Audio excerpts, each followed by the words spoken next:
think about, when we think about relationships, the story we've been told is that we want to get the perfect relationship with the perfect person, and we want them to check all our boxes, and we want them to be really easy to be with. And I think there are moments of that and there are occurrences of that, but the reality is that especially intimate relationships, whether it's like a relationship like you and I have, or a marriage, or, the relationship I have with my boss, they're really potent opportunities for us to tune into that self-mastery. We invite you to nourish the energy of your inner why, your inner healing, magic, prosperity, your curiosity, clarity, playfulness. Welcome home. Today we are talking about re-acting, the re-enacting, and how that plays out in our lives. I'm Veronica, and I'm joined by my beautiful partner, Kim. Hey, Kim, and we are Hello. The Frequency Effect, previously known as energetics, now known as the Frequency Effect, and we're so glad that you're here. We like to talk about everything in the inner world and how our awareness and consciousness around our inner world can create massive changes in our outer reality. Yeah. And the mastery of how we show up with it all, which is our responsibility, how we respond, our ability to respond, our responsibility, which ties in lovely with reacting, because it's very, very, they're very connected. They're very connected. And yeah, so what happens in my life happens in my life. How I respond to it and how I react to it, that's me. That's my personal mastery. That's on me, right? And yeah, so let's go. I love this. Is a great conversation because it is all about the frequency you're being when the poop is hitting the fan, right? And having all the feels, and let's just go. Let's go. Let's just go. Let's just go. Enough of this. Let's just go. Yeah, it is said by some wise people that life is actually neutral.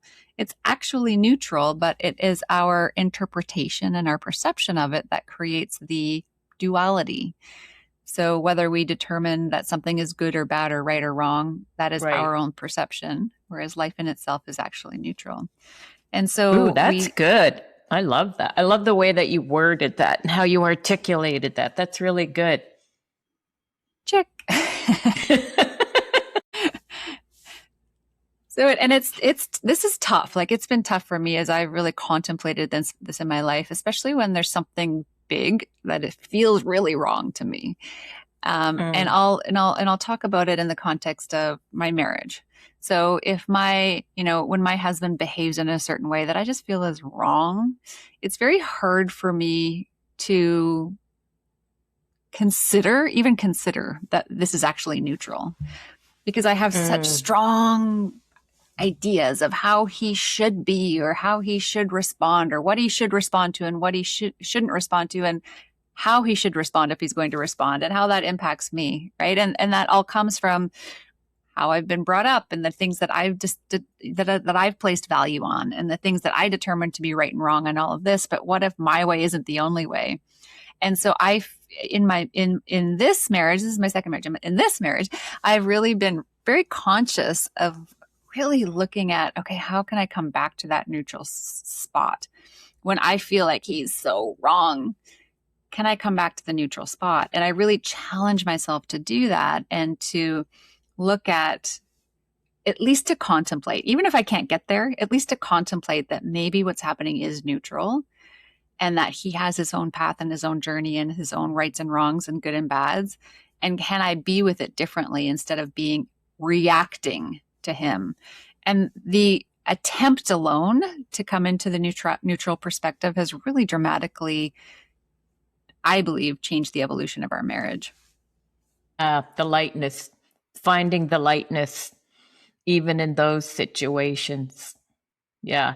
And I think for me, yeah, like it is, I love the word neutral for, and at the same time, everyone, you got to get that it's okay to have your feels about it. So you're not dismissing your feels about it.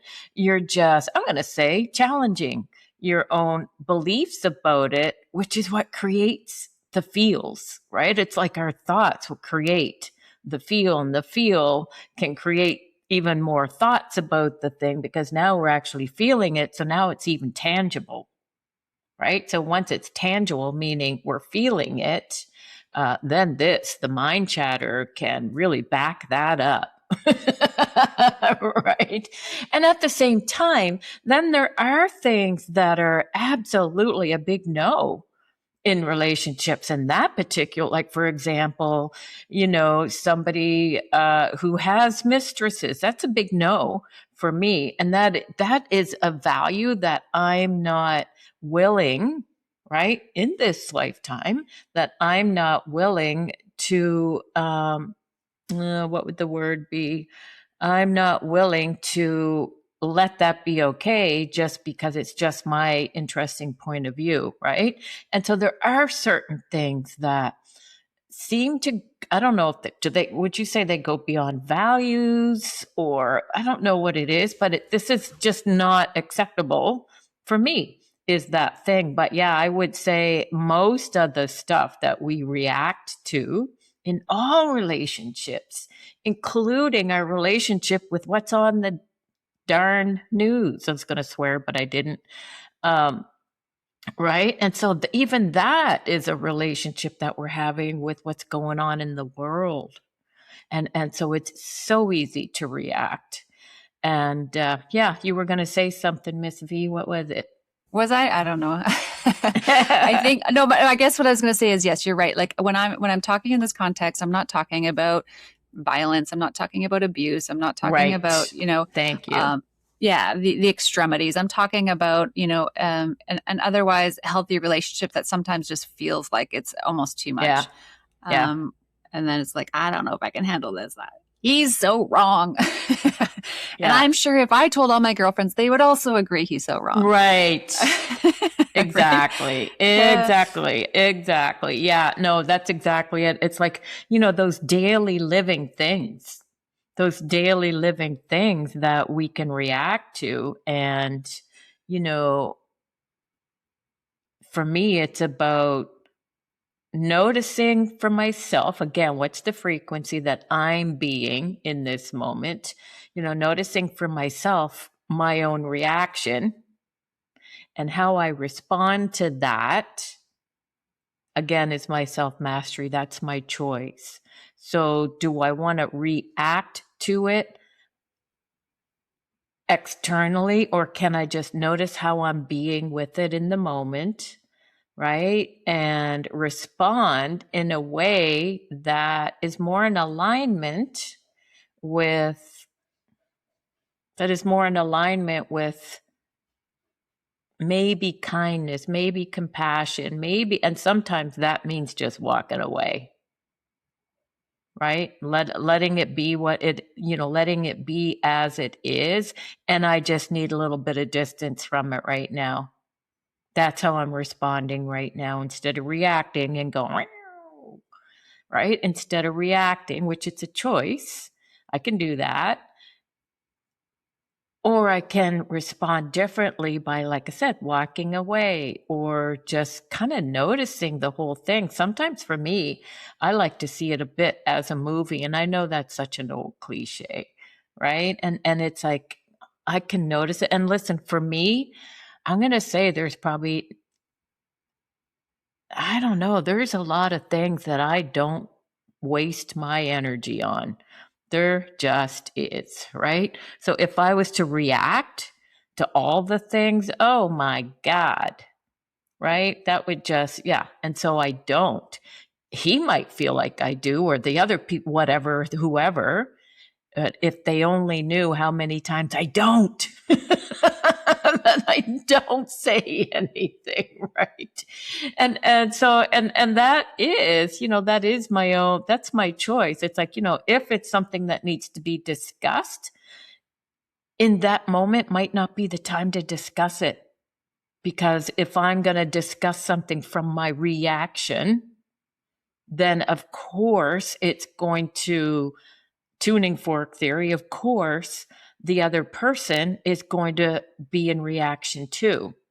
whatever I'm saying. So if I'm bringing in a conversation from reaction, then it's going to trigger reaction in them. So often I just walk away. And it's not that I'm dismissing, I'm walking away so that I can be with it. And then I get to choose, is this something I even need to bring to the table? Yes, no, yes, no. And so it might be later that I bring it to the table, and it might be the next day, it might be a couple of days, and it might not be at all. But again, it is going with values in that. Yeah. And so, just noticing where you want to react. The person on the road cuts you off. Well, that's a really good place to start noticing our own reactions, right? And so just start noticing what you're reacting to, and just kind of looking and giving it a pause and a little bit of breath and a little bit of space to see how you are being with what you're experiencing, how you are being with what you're experiencing. Right? Exactly. And you were bringing up in a conversation, I think last week, about Yes. and react, and how it's that those two letters are indicative of the fact that the action in the moment is in response to, or it is curated by everything that we've lived before. So it's a repeat in some way. So as we react to something, it's a repeat based on all of the things that have led up until this moment. And so when we're reacting to something, we're not approaching it from a neutral perspective. We are taking everything from the past up until this moment, and our response is really curated based on all of that. And so it's a really great awareness. We talked about this in the last call too, where we were saying that, neuroscience actually says that our brain makes a decision 10 seconds before we're consciously aware of the decision, because there's so much programming going on. And so, like we said, the self-mastery is challenging ourselves to contemplate, to pause, to come to the neutral space, and to really ask ourselves, what is it that we'd like to create here? And so when I think about my marriage, just using that as an example, and if I zoom out, what is it that I want? I want a really healthy, luscious, loving, caring relationship. So these are not my words, but is this moment of self-righteousness worth the sacrifice of all of that? Or am I willing to allow myself to pause? Sometimes it feels like I'm being a warrior, to not react. Like sometimes it takes so much strength to not react to the situation. I feel like I feel like I'm a warrior at battle. And so, but if I can choose that, and if I can find the strength to really contemplate, what is this creating? What is this reaction creating? And what could a different reaction create? Even if, like to your point, it's walking away, and we can do those in all of the moments, we begin to go on a different trajectory. We skip, what is it, like the train tracks? We go on a different train track, and then our relationship, our life starts to take a different path than if we continually allow that reaction to occur.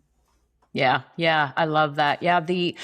What was it? You just said something. So the reaction is an action that we're doing again. It's an action that we're doing over and over and over. And because we've never found neutrality with it, so to speak, that's why it triggers us again over and over and over, right?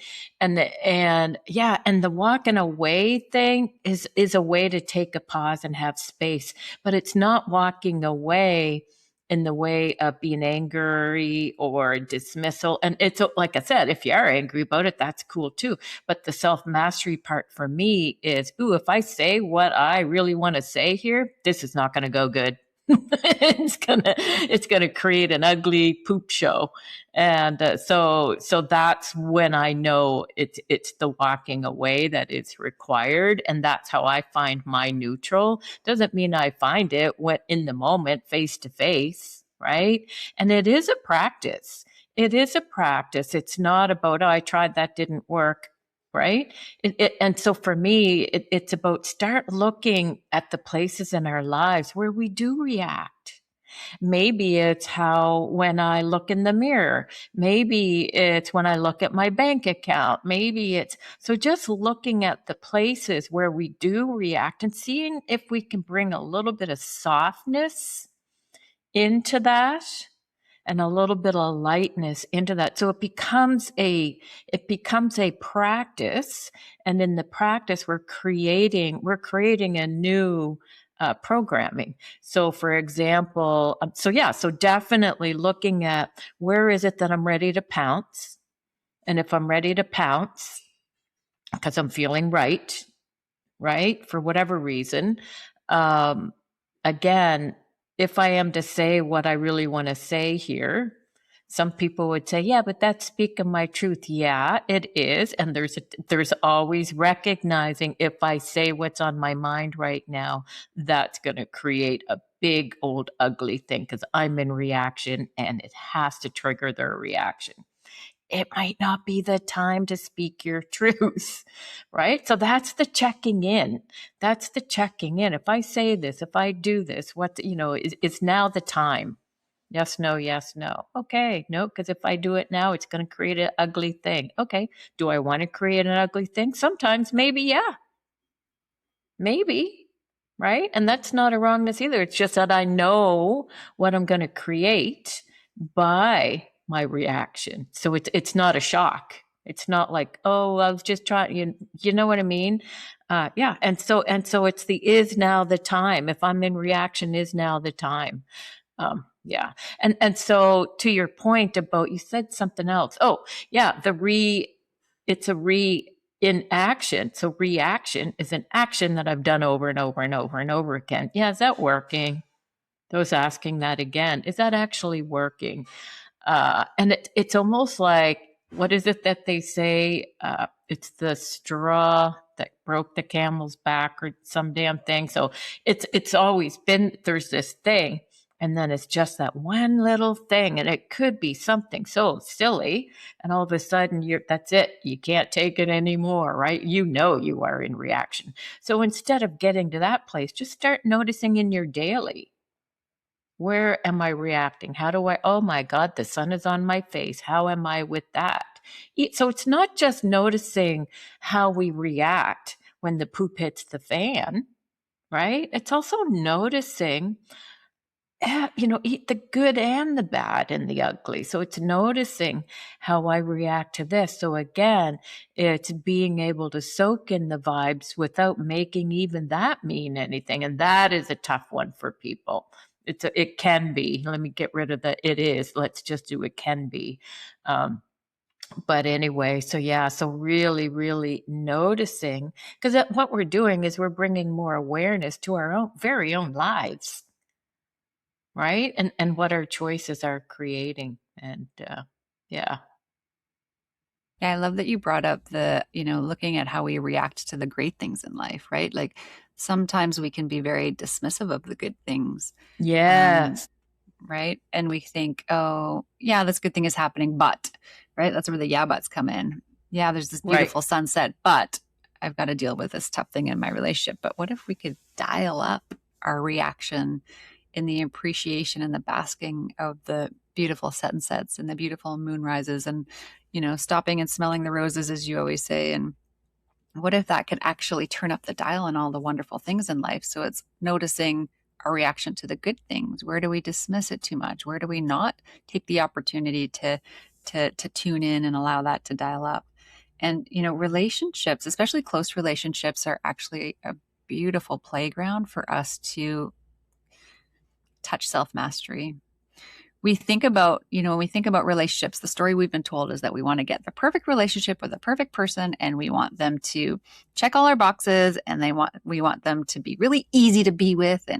And I think there are moments of that and there are occurrences of that. But the reality is that especially intimate relationships, whether it's like a relationship like you and I have, or a marriage, or, the relationship I have with my boss, they're really potent opportunities for us to tune into that self-mastery. So where can we shift from this person is doing this thing to me and now I'm reacting to it to, okay, what's here for me? What is this interaction gifting me? What opportunities do I have to tune into that self-mastery? Because when I can tune into it when it's ripe and raw and is tough, that's when the true transformation can come. And when we transform that inner environment, then our reality and what we're experiencing is also changing. I love that. Yeah, getting curious, right? Because I can hear, how do you do that? You just get curious, right? It's not about trying to figure it out or where does this come from? Why not? Why am I reacting? It's not about that. It's just noticing and getting curious and giving whatever is there space to be there. And yeah, to your point about the, we've talked about the compound effect before, and yeah, taking that pause to take time and, let yourself, everyone seems like we're so busy that it's the noisy things that we react to and the noisy things can often be the poop show. It's really loud, right? And so that gets our attention. And that's what gets our attention. And so we keep compounding that and the frequency of that. But when we can also, and this is a thing, like when we can pause and really allow ourselves to soak in the vibes of the good stuff. But we think we don't have time. Guess what? When we start soaking in and allowing the vibes and feeling the vibes of the good stuff, the so-called things that we can be great, that creates a compound effect. That creates the frequency where we want to play, but we don't think we have the time to do that. Guess what? When we do that, that creates, as if by magic, more time and space in our life for more of that to show up. It just does. And when I can be a sovereign individual and recognize that I'm being triggered by this, that, and the other thing, and I give myself the space to just not react and walk away, because I know if I react right now, it's going to be ugly. When I can give myself that space, then I am self-empowered. This is not giving your power away. This is when I am so empowered and I'm so aware that I'm wanting to pounce right now. And it would be really easy because this is what's true for me. And I'm being told to live in my truth. Yeah. And be so self-empowered and so self-aware that, you know what? I'm just not going there. I'm just not going there. I'm just going to walk away, give myself a little space. I'm not dismissing it. I'm just going to walk away because I know if I pounce, what it's going to create, and that's not going to be pretty, right? And then there's who's got all that. That is empowerment. That is self-mastery. That is sovereignty. I'm just not going there. My energy isn't going there. My frequency isn't going there. I get to walk away and be with it. But what about if we also did that, as you said, when the good stuff, when it's a sunny day, when it's, oh my God, look at that bird in the tree. Can I actually pause even in those moments and be with that? Like you said, we tend to dismiss those easy because they don't demand. That's what it is, isn't it? Those don't demand our attention. They just don't demand our attention. But what if we played in the frequency of that for the effect that it will create? But that is where we also have to be self-empowered. And yeah, when we can pause in those moments, even if it's for 10 seconds, folks, does not mean you have to be with it for an afternoon, but you can be if you can be. But yeah, it's pausing in those moments. That is our self-empowerment. 10 seconds, 20 seconds, whatever you got. But see, they don't demand our attention because they're not as noisy. The things that demand our attention, that's where we want to look at. But also bringing in the, oh my God, isn't that amazing kind of stuff too. That's where we're more in balance, and then we can create that neutral space instead of always being in reacting to life. Yeah. Good stuff. Yeah. And, just to, I guess, to wrap us up, I think you touched on it. It's not about, sometimes we feel like when we're having a very strong reaction to something, sometimes we feel like we need to have that large outburst or, that big expression in order to make our point and to stand our ground we've talked about this a lot, where there's a spectrum of, like, we go from being very complacent, and letting people walk all over us. And that's not what we're talking about here. And then there's the other extreme of, like, I'm going to stand my ground and I'm going to teach them and I'm going to show them. And for us, it's neither of that, right? It's about consciousness. It's about awareness. It's about taking the pause so you can choose the response that is in alignment with what your heart desires, that is in alignment with what you choose to create in the relationship, in the moment, in the outcome. So it's not about being complacent and just let things walk all over you. And it's not about having strong outbursts because you have to prove a point or force someone to see things your way. It's about, like, what can this pause give me? What can this contemplation, what can this curiosity offer to me, so that I can be in alignment with with my truth and with what I want to create here. Mm-hmm. And then when you're in that place, then then be willing to have the conversation. When you're in that space of being able to be with it, then go back and have the conversation if it's required. Then go back and speak your truth if it's still right. And so there's that. So yes, it is about speaking your truth, but not from a place of reaction or anger. I mean, yes, that happens. Being human is messy at times, right? And so before we get off, I just want to say, are you getting off? Quick, I'm getting off. I know I went there too. I was like, all right. Okay. Yeah. And so, just noticing our thoughts around it all.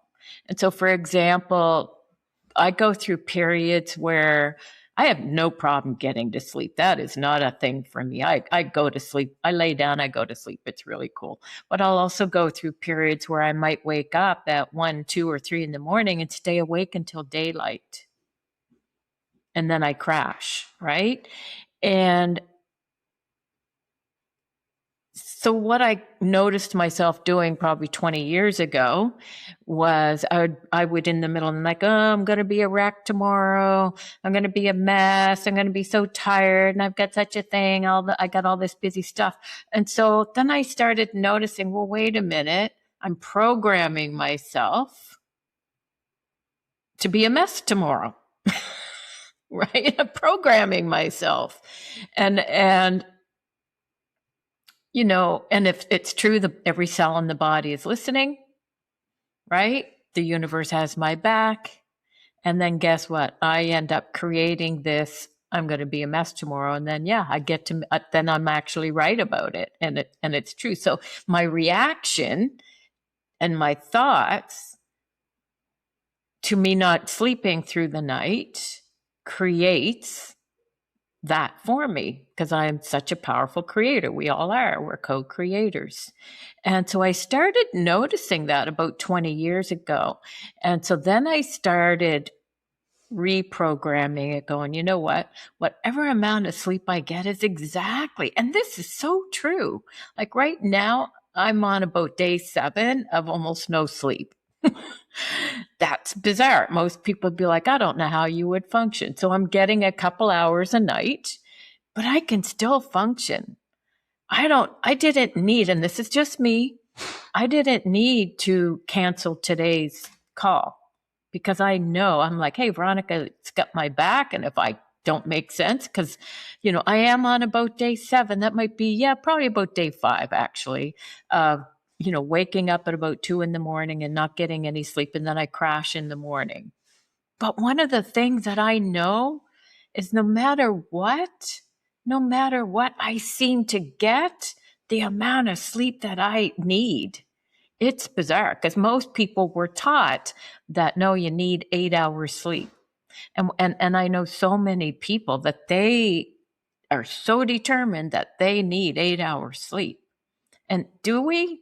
Like, is that actually true? And so, but if I believe it's true, then that's my reaction to me not getting any sleep, I'm going to reenact that over and over and over. So it's about challenging our beliefs, challenging those thoughts, and how I respond to all of that. It's not fun to lay there or do whatever, right? But hey, I do know, and it's true for me. I always get what I need. Right now, how, like I said, a lot of people I don't know how you function. It's like, I don't know either. I don't have to know. All I do know is that I do. Right? I don't need to figure it out. And so I just wanted to add that little caveat that this is how, in our daily lives, how powerful we are in what we're creating. Even when it comes to, oh my God, I didn't get any sleep. I'm going to be a wreck tomorrow. Really? Okay. The universe says, okay. And your body says, okay. Right. And so even noticing how we react to everything. And this is, a daily practice of noticing how you react to being late. There's no sense looking at the time on the clock and freaking out about it. I learned that one a long time ago. That's what creates road rage. But what if I'm already in the car? At this point, I'm going to get there when I get there. That's it.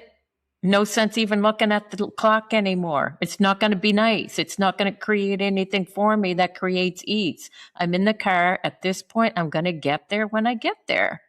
So how am I reacting even to time? Right? Even noticing that. That's on me. That's on me. Right? So that was a big one for me back in the 80s. I learned that one. Road rage does not work. Being angry at other people does not work. In the bucket seat cars, the big benches. Exactly. All right. Well, thank you. Inviting everyone to contemplate your reactions as you go through the next few hours and days and weeks. And thank you for being here with us. We appreciate your watching, your listening, and your contribution. If you have participated, you have contributed to the consciousness that's come forward. So thank you, thank you, thank you. If you think this conversation could benefit anyone, we appreciate you sharing, as that helps us a lot. Liking, subscribing, you can reach out to us. We also have, as you may know, a 2-on-1 program called Unstoppable, which is where you can work with both Kim and I for 3 weeks. And the folks that have gone through that, 3 months, yeah, thank you. 3 months. And the folks that have gone through that cannot say enough good things about how incredible it is to work with 2 instead of 1 person. So inviting you to explore that if that feels like a calling for you. Thank you for everything, and we will see you next time. Peace.